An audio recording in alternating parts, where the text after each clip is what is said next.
Can you name some of your film friends? Si Ate Iris Tolenada. Tolenada. Yeah. Super nice. Ate. And then there's Tia and Brooke and MJ. We've been hanging out a bit. Cute nga eh. Kasi nakabuo sila ng Parang community. Oo, community. Yeah, actually. Tapos nagugulat, Community. nagugulat na lang ako na, I mean, gano'n na rin kalaki yung nagawa nyo as a friend. Diba? Talagang, yung mga pinopost nila sa social media na, I mean, I'm so happy for you na maliban sa team, meron kang friends Yeah. outside. And, syempre, yung nakakaintindi rin sa'yo sa culture mo din. Yes, ayun nga, may isang beses na nag-post siya. Sobrang funny kasi nag-effort talaga siya. Nakita mo yun. So, Anong ginawa niya? nag-theater play kayo, di ba? So, yeah, we watched Shrek. Oo. The Theater. musical. The Yeah. musical, opo. So, bakit mo naisip mag-wig and ano? It was, it was, Nag-wig siya. Oo, as in, yeah, ano red siya, wig, red yeah. bob. Tapos, green na skirt. And then, actually, green whole outfit was green. As And- Fiona. as Fiona Fiona. siya. Oo. And it was not Christmas. It was Halloween time. So I was like, maybe I'll dress up. It's Halloween spirit. So then yeah. I never told them that I was going to show up like that. Mhm. And then I got their reaction. I walked in and they're like, oh my gosh. They were surprised with my whole look. Yeah. Amazing. Hindi ko nakita yun, sayang. Oo, tawang-tawa nga ako. Kasi Story lang yun? O Hindi, Just- post talaga. Hindi, Or hindi ko story. alam kung Story pinost lang. to ng fan. Yeah. Sa video lang siya nakita. Hindi ko Lahat nakita. sila na-shock sa ano niya, sa costume niya. Yeah, I was just walking in and then I showed their reaction and they were like, madami nakatingin sa'yo. Oo. ata. Kasi mall yun eh. As in theater. Sa theater siya nag-video. Oo nga, syempre papunta Yeah. sa theater. Yeah, oo. So, pagpasok mo ng mall, nakaganon ka na? Oo. Oh my God. Yeah. Diba? Sobrang amazing Oo. ni Lee. So when you joined the team, Mm. ano yung pinaka-kinagulat mo?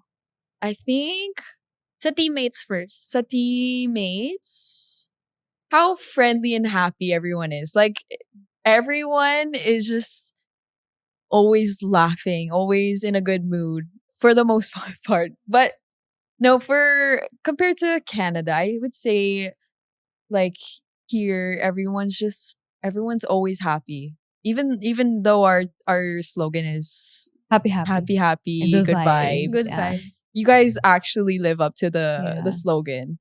Oo. Yeah. Feeling ko kasi, sa aga ng training, tas gutom. Tinatawa mo na lang. Pagod, oo. Tinatawa mo na lang, di ba? Pero, ewan ko, hindi ko rin alam. Kasi siguro sa pagod niya pero totoo to siguro nga sa pagod ng training, imbis na mag-focus ka dun sa mistakes mo, or mas magalit ka, or mainis ka dun sa sa nangyayari. So, I think mas pinipili talaga ng team na Oo. mas mag-happy, Pero maging happy lang. genuinely naman, Oo, masaya happy naman talaga. Masaya Oo. tayo together, Oo. di ba? Yes. Madami mga moments na kahit nakakapagod, Oo. bigla tayong tatawa. Yeah. Nasashock ka ba na may tumatawa bigla sa gilid? Mag-isa. How about sa games Mm-mm. naman?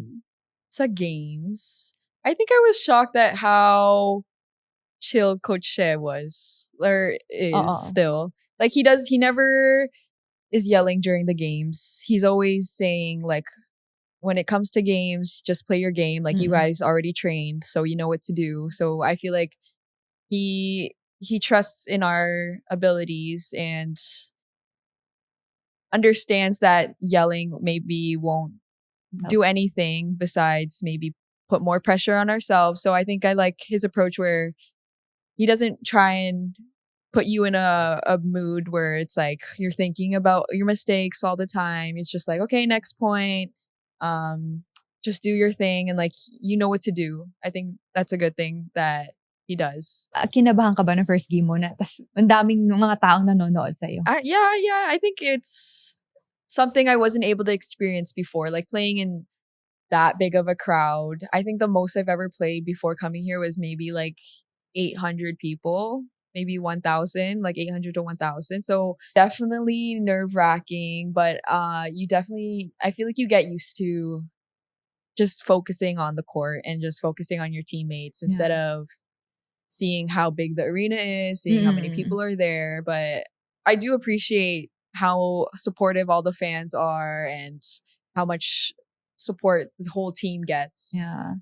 So, do you like it better na mas madaming nanonood? Sometimes yes, sometimes no. No.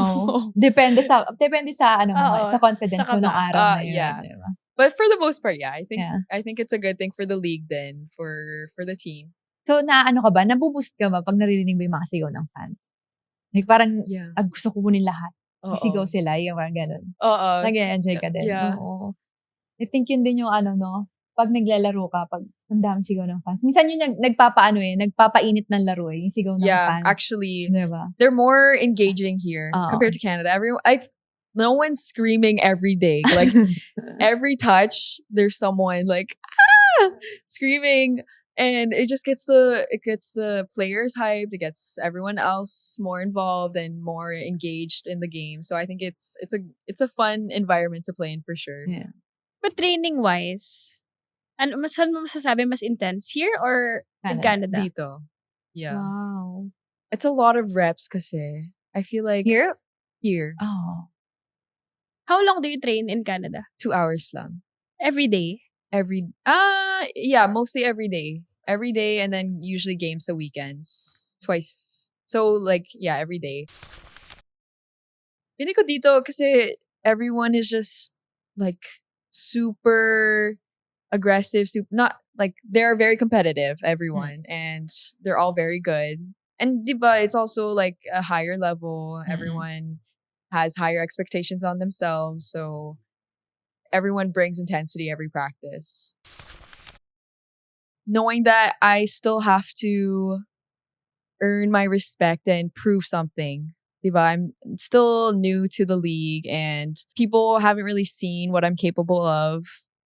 So I think I still need to prove myself as a player. And I think that's what keeps me motivated, that I have to keep on putting in the work every day to get those opportunities because they're not going to be given to me. Diba? Yeah. I have to earn my playing time, earn the respect of other players and other teams. So I think that's what motivates me the most. Alam mo, we're super excited sa growth mo dito sa team.